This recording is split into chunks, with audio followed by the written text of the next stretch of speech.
Hi, y'all. Welcome back to the Practically Answer podcast. I am your host, Krystalin, and today we're going to be talking about romanticizing your life. This episode is going to shift the way you see your daily routine, okay? This podcast is where faith and everyday life come together. So, as I was saying, we're going to be talking about romanticizing your life, not in a fairy tale or in an unrealistic way, but in a way that helps you notice the beauty in the small, ordinary moments that God gives us, right? But let's be real. Life is full of laundry, bills, commutes, responsibilities, relationships, all the things. But it's also full of sunsets, coffee in your favorite mug, laughter, hugs that linger. It's full of the good stuff, right? So, romanticizing your life is about slowing down and celebrating the little things that make life worth living. Let's get into it.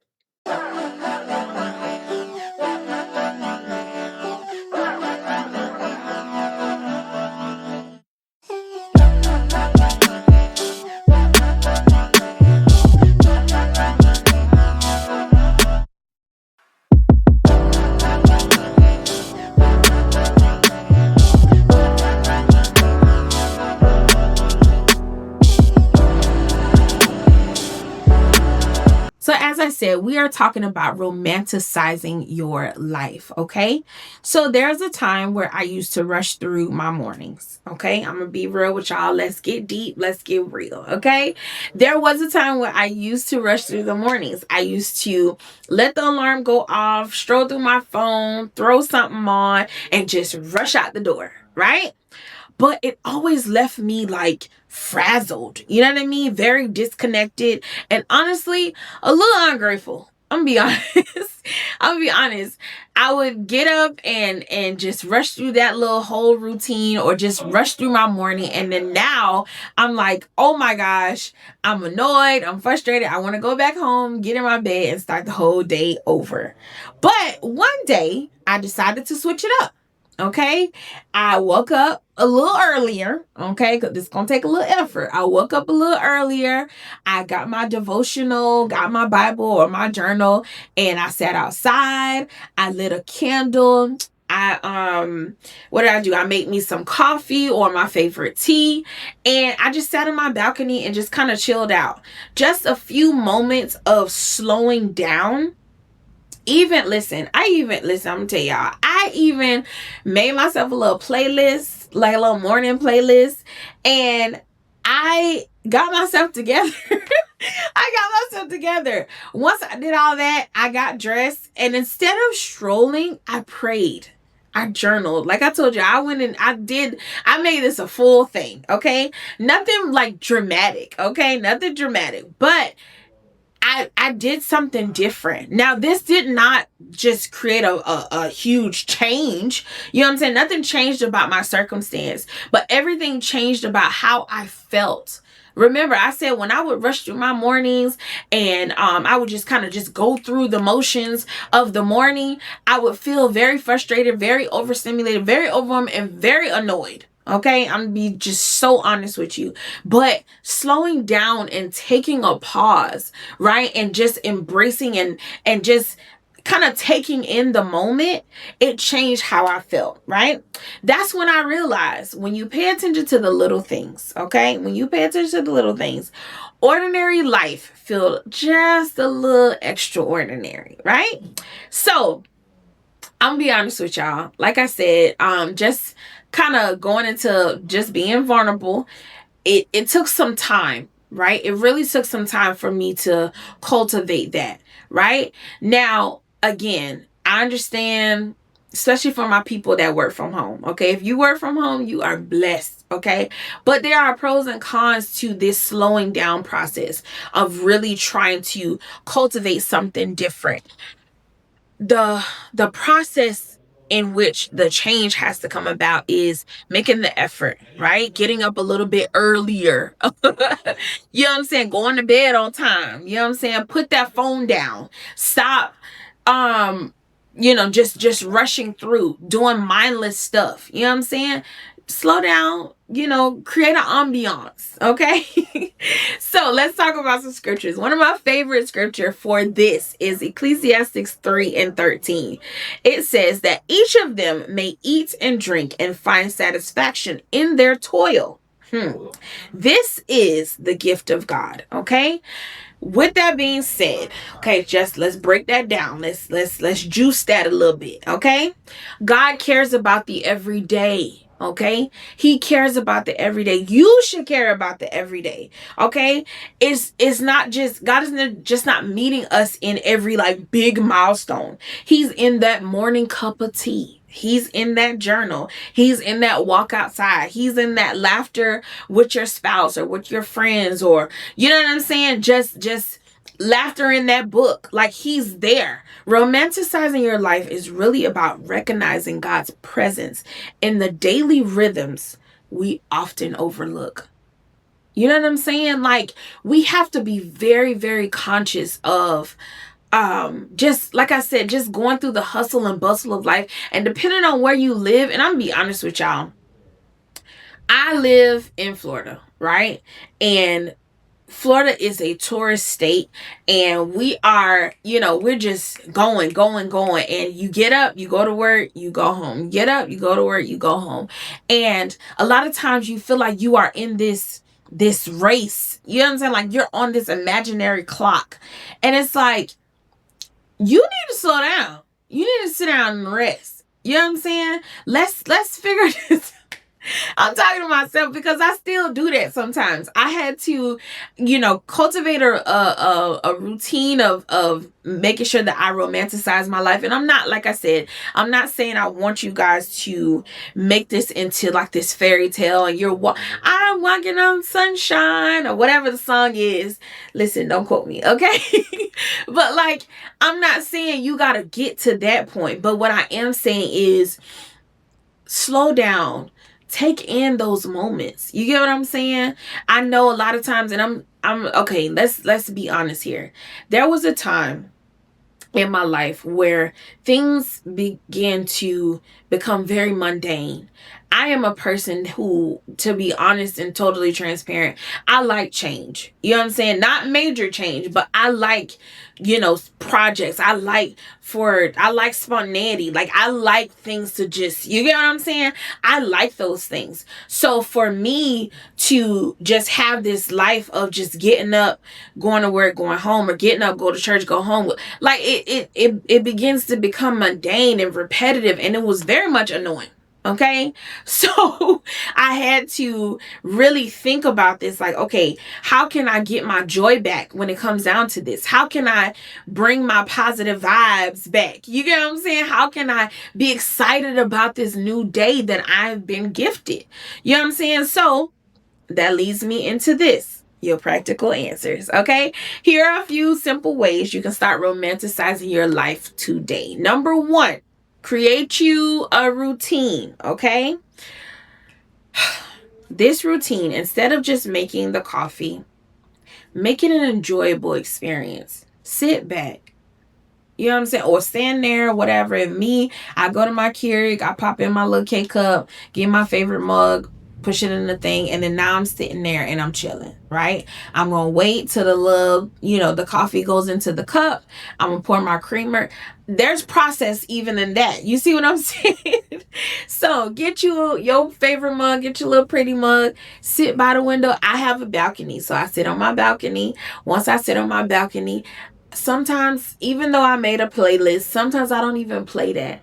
I just sit there, smell the coffee, take in the aroma, listen to the birds, listen to the silence before everybody wake up. I'm telling you, it's going to change your life. That's why I said it's going to take some effort, but it's going to change your life to see how much it makes a difference. You know what I'm saying? Breathe in that coffee. You get what I'm saying? Smell it before you sip. Like, relax.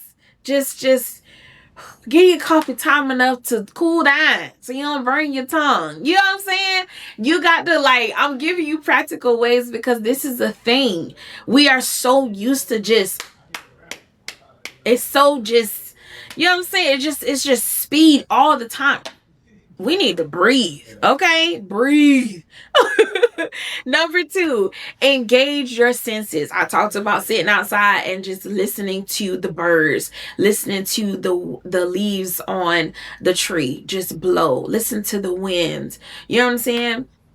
Listening to the silence before the cars on the main highway start going crazy. You know what I'm saying? Light that candle, y'all. Engage your senses. Light the candle. Put on the playlist. Open the windows. Sit on the balcony. Let your environment bring you joy. Okay? So, like I said, create you some good routines. Engage your senses. Number 3, celebrate the ordinary. Okay? Celebrate the ordinary. Take yourself out on a solo date. So, for my married folk, okay, I'm speaking from experience, but some of you can attest to this. I have a spouse who is, my husband is very much so like he values time together. He values intimacy. He values us being with one another, right? So you have to make sure that you use discernment. But even in your marriage, you have to learn how to take time for yourself. I know me. Even though my husband, he's very lovey-dovey, which I am too, but he's very lovey-dovey and he likes to, for us to be together and spend time and stuff like that. But I had to realize, even in him doing that, he likes his time alone, and so do I. So you have to learn how to create those moments where you are pouring back into your cup. You are refreshing yourself. Okay? So take yourself out on a solo date. Go to Barnes and Nobles. Go to Starbucks. Go get you some flowers for no reason. Okay, for my ladies, go get you a nice little flowers, come home, make you a bouquet just for no reason. Okay, dress up just a little bit. Dress up just because. You know what I'm saying? We're at home. I was talking about my work from home people. We're at home. It's so easy for us to just get up, keep our pajamas on, wrap up in our blanket, and put our headset on and go, depending on what type of job you have. It's so easy for us to do that. And I'm not knocking it, because Lord knows if I had a work from home job, I would probably be doing the same thing. But sometimes we have to shake that off, shake that sleep off. Get up, go make that coffee, go in there and do what you need to do to be able to show up for yourself in that moment. If you're feeling a little, you know what I'm saying, if you feeling down, maybe it's because you gotta get ready for the day. You know what I'm saying? Just like I said, dress up a little bit, or just because.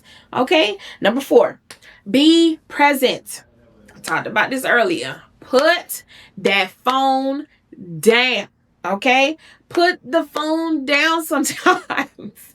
I'm speaking to myself, because usually when I wake up in the morning, if I'm having an off day or whatever, how I know is because I don't have the urge to just go grab my Bible. I didn't have, maybe I'm just out of it that morning. I grab my phone. The first thing I do is probably check the time, check the weather, and then boop, Instagram, boop, Facebook, boop, Pinterest. You know what I'm saying? I don't go to TikTok immediately, only because TikTok is you can't control the volume sometimes. So I don't be want to hear that. I just be want to stroll. You know what I'm saying? So I had to learn, put that phone down. The first 30 minutes. Okay, let's not even go drastic, because I know that some people are like, 30 minutes. The first 15, first 10, first couple of minutes of you waking up, drink you some water. I always keep me a water bottle next to my bed. Drink you some water.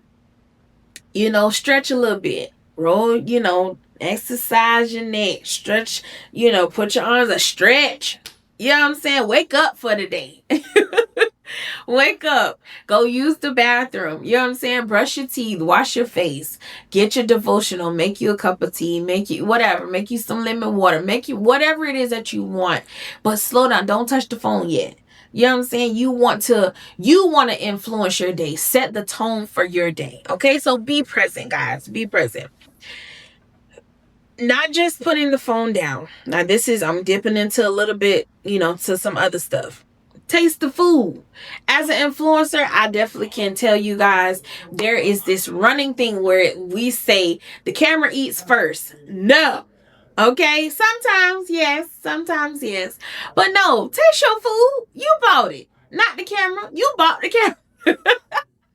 Taste your food. You know what I'm saying? Taste your food. Taste your food. Feel the sunlight on your skin. I ain't gonna lie, I don't like being hot. But if I'm sitting in the house or I'm in the house or at work and then I go outside and that sun immediately hits me, baby, I'll be ready to defrost. Okay? Not too long though. Not too much. But feel the sunlight on your face and actually listen during conversations. Be present. When you with your friends or family members, loved ones, your spouse, whatever it is, be present in the conversation. Okay. And number 5, express gratitude. The best thing that you can do is to keep a gratitude journal. Make sure that you are noting the little things that made you smile that day, right? Gratitude is the ultimate romanticizer to your life. Okay? There's been so many times in my life where I was feeling overwhelmed and burnt out and overstimulated and annoyed and I just was annoyed and frustrated. Okay? There's been so many times, especially coming from work, Lord have mercy, there's been so many times I felt like that. But I had to remind myself, you know what, Lord? Thank you for this job. Thank you for the friends that I have at my job. Thank you for great coworkers. Thank you. Like, I started to reflect on that. You know what I'm saying? I have a job to be able to pay my bills. I had to reflect on that. When I started doing that and really exercising that gratitude mindset, it shift the game. Okay? It changed everything for me. So try it. Now, as y'all know, I want to hear from you, okay? I love to hear from you guys. So, what's one small thing you can do to make your everyday life feel special, okay? Is it music? Is it journaling? Is it dressing up? Is it cooking? Or is it maybe something else? Now, me personally, like I talked about my whole, journal and devotions and sitting on the balcony and tea and coffee and listen to the birds and all the things. But you want me to have a good time? I love entertaining people. I do. Anybody that knows me, baby, I love having me a good old game night, movie night, pool day, whatever. I love having those type of things. I love giving to people. Now that refreshes me. That's not for everybody. I'm just telling you what helps me. I love doing that. I had a friend. I had a pool party for the end of the summer. And I invited my friends over. I cooked. They brought some stuff or whatever. But that refueled me. You know what I'm saying? That was something I was like, I got a good life. Okay. I got a good life. I actually, first of all, I got the money to be able to go out and buy food and make it look pretty. And, I like me a little aesthetic. Yes, I was loving this, right? So I had to reflect on it. That's another thing. You know what I'm saying? Just taking time to slow down, be present with my friends. They playing around in the pool and we listen to music. They playing dominoes and listen, I even had Avengers on. It was a good time. And as y'all can tell, I had a good time. I had a good time. So I would love to hear from you guys. Please make sure that you scan this QR code and tell me your stories. What is something that you are doing to make your life better, right? How are you romanticizing your life? Also, make sure to follow me on Instagram at the Practically Answered Podcast. I want to be able to hear your routines, see how you're doing. I'll share some of my ideas. You share some of your ideas. And these things that you are sending in the QR code, like I said before in episodes before, I am trying to put together a episode where it's geared towards your stories. I want to be able to hear from you guys. So once you send that stuff in, I will create an episode that is specifically for the subscribers. I don't know, I might call it subscribers only or something like that. And yeah, so you can get the answers that you need. All right. So in closing, here's your takeaway for today. Romanticizing your life isn't about pretending it's perfect. It's about choosing to slow down, savor, see the beauty in what's already around you. Okay? So light that candle, put that playlist on, and start treating your life like the gift from God that it already is. Okay? Thank you so much if you stayed to the end. Thank you so much for watching this episode. As always, I love y'all. If this inspired you, if this impacted you, I would love for you to share this with someone so they can use this reminder to embrace the joy in the everyday. Okay? Until next time, love your life, love your God, and live your every moment with intention. Okay? I love you guys, and I will see you in the next episode. Bye.